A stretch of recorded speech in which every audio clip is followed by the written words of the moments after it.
Hi guys, welcome back to another video. ఈ వీడియోలో మనం ఐఎల్స్ గురించి క్లియర్గా మాట్లాడదాం. ముందుగా ఐఎల్స్లో మనకి మొత్తం 2 టైప్స్ ఆఫ్ ఎగ్జామ్స్ ఉంటాయి. ఒకటి ఐఎల్స్ జనరల్ ట్రైనింగ్, ఇంకొకటి ఐఎల్స్ అకాడమిక్. మనం హైయర్ స్టడీస్ కోసం ఐఎల్స్ రాస్తున్నాం కాబట్టి మనం ఐఎల్స్ అకాడమిక్ చూస్ చేసుకోవాలి. ఈ ఐఎల్స్ అకాడమిక్లో మనకి మొత్తం 4 సెక్షన్స్ ఉంటాయి. అవి వచ్చేసి లిజనింగ్, రీడింగ్, రైటింగ్, ఇంకా స్పీకింగ్. ఈ ఐఎల్స్ టెస్ట్ ప్యాటర్న్ ఎలా ఉంటుందంటే మనకి లిజనింగ్, రీడింగ్, ఇంకా రైటింగ్ ఒకే సెషన్లో అయిపోతాయి. స్పీకింగ్ మాత్రం అదే రోజు సపరేట్గా ఉంటుంది. స్పీకింగ్ టెస్ట్ స్లాట్ ఏంటి అనేది మనకి ముందు 2 or 3 డేస్లో ఐడిపి నుంచి మెయిల్ వస్తుంది. అండ్ ఈ టెస్ట్ స్ట్రక్చర్ ఎలా ఉంటుందంటే లిజనింగ్ ఫస్ట్ 30 minutes స్టార్ట్ అవుద్ది. ఆ తర్వాత రీడింగ్ 1 hour ఉంటుంది, ఫాలోడ్ బై రైటింగ్ 60 minutes. ఇప్పుడు ఇండివిజువల్గా ఒక్కో దాని గురించి మనం మాట్లాడదాం. ముందు లిజనింగ్లో మనకి మొత్తం 4 parts ఉంటాయి. ఒక్కొక్క పార్ట్ 10 questions ఉంటుంది. మొత్తం 40 questions ఉంటాయి. మనం ఎన్ని క్వశ్చన్స్ కరెక్ట్గా ఆన్సర్ చేస్తే అంత బ్యాండ్స్ అన్నట్టు. ఈ మార్క్స్కి బ్యాండ్కి మ్యాచింగ్ క్రైటీరియా నేను ఒకసారి స్క్రీన్ మీద వేస్తున్నాను, ఒకసారి చెక్ చేసుకోండి. ఇందులో ఎలా ఉంటుందంటే ఫస్ట్ పార్ట్ వచ్చేసి ఒక 2 మనుషులు మాట్లాడుకున్నట్టు ఉంటుంది. అది ఏదైనా ఒక ట్రావెల్ ఏజెంట్, ఒక కస్టమర్, ఒక బస్ డ్రైవర్, ఒక కస్టమర్, ఇలా ఏదైనా ఒక 2 people ర్యాండమ్గా మాట్లాడుతున్నట్టు ఉంటుంది.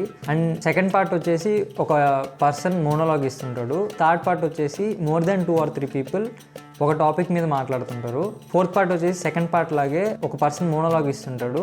బట్ ఈసారి ఏంటంటే ఏదైనా ఒక ఎడ్యుకేషనల్ టాపిక్ మీద ఇస్తాడు.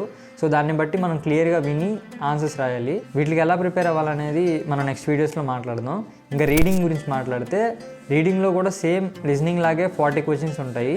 బట్ ఇందులో 3 main paragraphs ఉంటాయి. సేమ్ లిజనింగ్ లాగే దీనికి కూడా బ్యాండ్ క్రైటీరియా ఉంటుంది. ఇంకా రైటింగ్ గురించి మాట్లాడితే రైటింగ్లో మనకి మొత్తం 2 questions ఉంటాయి. ఫస్ట్ క్వశ్చన్ వచ్చేసి ఏదైనా bar graph or bar chart ఇచ్చేసి దాని గురించి డీటెయిల్గా రాయమంటారు. సెకండ్ క్వశ్చన్ వచ్చేసి ఏదైనా ఒక టాపిక్ ఇచ్చేసి దాని మీద మన ఒపీనియన్ రాయమంటారు. స్పీకింగ్ గురించి మాట్లాడితే స్పీకింగ్లో మొత్తం మనకి 3 parts ఉంటాయి.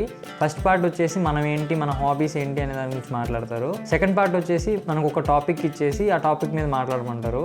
థర్డ్ పార్ట్ వచ్చేసి ఎయిదర్ పార్ట్ 2కి కంటిన్యూషన్ ఉండొచ్చు, లేదంటే ఇంకేదైనా కొత్త టాపిక్ గురించి మాట్లాడచ్చు. మ్యాక్సిమం పార్ట్ 2 కంటిన్యూషనే ఉంటుంది. ఈ స్పీకింగ్ టెస్ట్ అనేది మ్యాక్సిమం 15 minutesలో అయిపోద్ది. బట్ కొంతమందికి మాత్రం 15 to 20 minutesలో అవుద్ది. సో అది మన మీద డిపెండ్ అయి ఉంటుంది.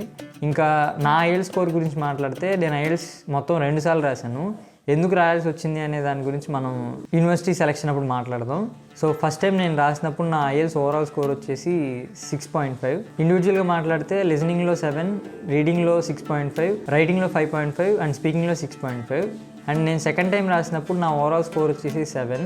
ఇండివిజువల్గా మాట్లాడితే లిజనింగ్లో 7.5, రీడింగ్లో 7, రైటింగ్లో 6.5 అండ్ స్పీకింగ్లో 7.5. నేను ఈ బ్యాండ్స్ ఎలా తెచ్చుకున్నాను, అసలు ఎలా ప్రిపేర్ అవ్వాలనే దాని గురించి మనం నెక్స్ట్ వీడియోస్లో మాట్లాడదాం. అండ్ ఈ వీడియోకి ఇంతే. బాయ్.